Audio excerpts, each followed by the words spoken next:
afterwards. Did you see the same type of helical vortices and things that that were filmed on the Tuscaloosa tornado? Absolutely. Yeah, absolutely. But even more so. I mean, and this was the Tuscaloosa tornado managed to almost wedge out for a while. Yeah. This one never did. I never saw it wedge. It was a wedge, I guess, west of me when it ran across the power lines that I had knocked the power out for 200 miles in either direction. But the wedge, it was never a wedge when I saw it. It was more of a stovepipe tornado with just intense rotation and vortices inside the vortice that just, and it was just, you just could see that nothing was going to stop it. Sure. Yeah. Nothing was going to slow it down, and it was coming, and there was nothing anybody was going to do about it. And I've never had that feeling before. You found yourself getting pelted with a bit of debris at one point. Correct. Didn't you? Well, when I had that meeting up in Nashville, that lunch meeting, and I didn't get out of that till about 1 o'clock. And the storms, as soon as I got out, I dropped my customer back off at his office and fired up my radar, and the storms were already starting to form west of that Nash area. So I knew I had to get south quick, and I took off through Nashville and then headed down. And as I came into Alabama, that storm was just to my west. Now, according to my radar, the tornado was 14 miles away. As I was heading down the interstate, just west of Huntsville, but I had debris.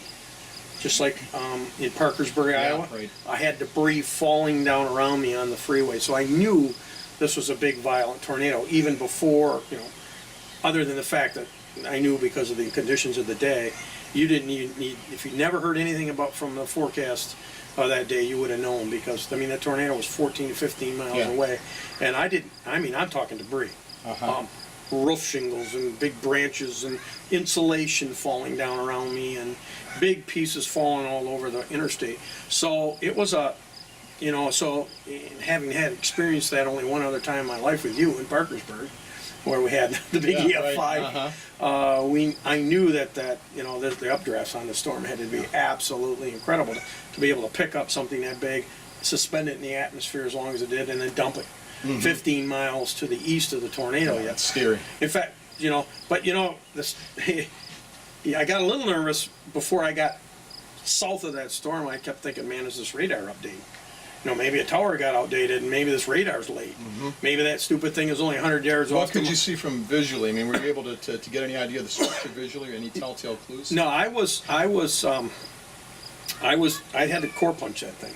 I got it just ahead of the big hail. They had golf ball, baseball size hail, and according to my radar, according to the radar, so it was, and I was really going faster than I should have, but in pretty intense rain, mainly to get ahead of that core, because I thought I was good with the tornado until I saw the debris falling down around me.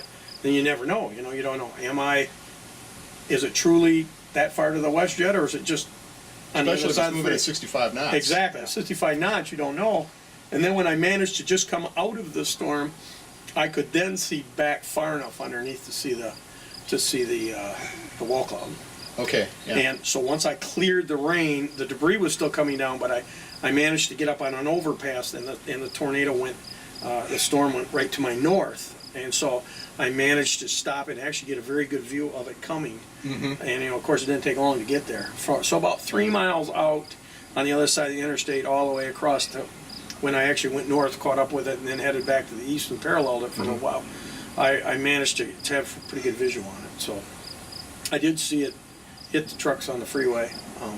You did? Yep. It was. I didn't realize what it was. How far up were they from you? It was about 1.5 miles from that where it crossed. Yeah. But I was up. I was up on a viaduct, so I was up fairly high. Yeah. And fortunately for me, it was all fields in front of me and houses, so I could actually see the interstate as it crossed the interstate. So what a horrifying thing to see. Oh, I would have gladly passed up that day of seeing an EF5 if we could bring back even one of those lives, because it was a killer. You knew it was a killer. We've seen so many of these in the plains where they just majestically roll across the open field and prairies, and they're just awe-inspiring, and they're just so dynamic and so breathtaking. But then you get into that situation and you go, this is not good. This is not a good situation. This is not a fun chase. This is a dangerous situation. You know, it seems, doesn't it, like chasing storms is, in a way, it's similar to being a wildlife videographer. Correct. Somebody who's out there filming lions, and you're enamored with the beauty of that animal and with the grace of that animal in its natural habitat. But man, when a lion becomes a man-eater, you know, when you never want to see a lion maul somebody, or an Alaskan brown bear at the dark side of its nature. Correct. And this year there's been a lot of tornadoes where the dark side has come out. They're magnificent storms. They're beautiful storms. They're also terrifying and very, very deadly storms. And you know, so this year has been a lot of both. Yep. But you really caught a historical outbreak out there on the 27th. The 27th and the 28th surpassed the super outbreak by some respects. It didn't have as many EF5s as the super outbreak did. But there are other ways, unfortunately, in terms of fatalities, and certainly in scope, and I think even number of tornadoes, where this year's outbreak went beyond by a bit what happened on April 3rd and 4th, 1974. Correct. So it was like I said, I'd gladly give it all back if we could save back one life, because it was not a fun chase. I'll leave it at that. It was a dangerous chase. So.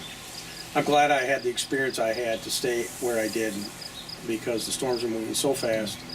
Anybody with less experience than what we have, I think, probably could have got caught. You made a really good point too about the forecasting that went into this. The SPC and the National Weather Service did a spectacular job. They did. Of disseminating, making the public aware. 3 days, they were watching this well in advance. They knew the system was going to be a tornado breeder. At least 3 days in advance, the media was talking about this. National Weather Service was harping about it. The warnings went out. It couldn't have been a better warned system. Now, of course, there are some problems in how people hear warnings, how people respond to warnings. Those are things that I know that the National Weather Service is working with. That becomes not so much a matter of working on the technology of the warning system as working on the sociology of it. And that's a whole separate issue. But But they did. Yep. Moving on. You also, let's see, you were out there on, what was it, May 24th? Correct. In Oklahoma. A mini outbreak in Oklahoma. We were on our chase vacation. I took my daughter Lindsay for her first chase. We spent the first couple days in Texas. Actually, on the 22nd, we were in Texas when Joplin had the big tornado. Spent the next day in western Oklahoma, where we never really saw a tornado, but we saw a ton of gustnadoes. I have never seen a storm produce so many gustnadoes, which was cool in of itself too.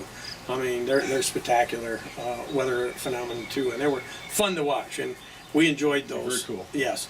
The next morning, we actually stayed at a good friend's house that night in Holcomb, in Norman, Oklahoma. He was kind enough to put us up for the night, and just basically after getting up in the morning, the Weather Service kind of hinted that it was going to be on the Kansas-Oklahoma border, but after looking at the models in the morning, we just decided to sit down. We actually went to Cracker Barrel and had breakfast and kind of took showers and kind of moseyed along, and then about noon, 1 o'clock, we drifted out to Chickasaw, Oklahoma, where we actually then followed another storm. We went west and caught up with a storm about 50, 60 miles west of Chickasaw.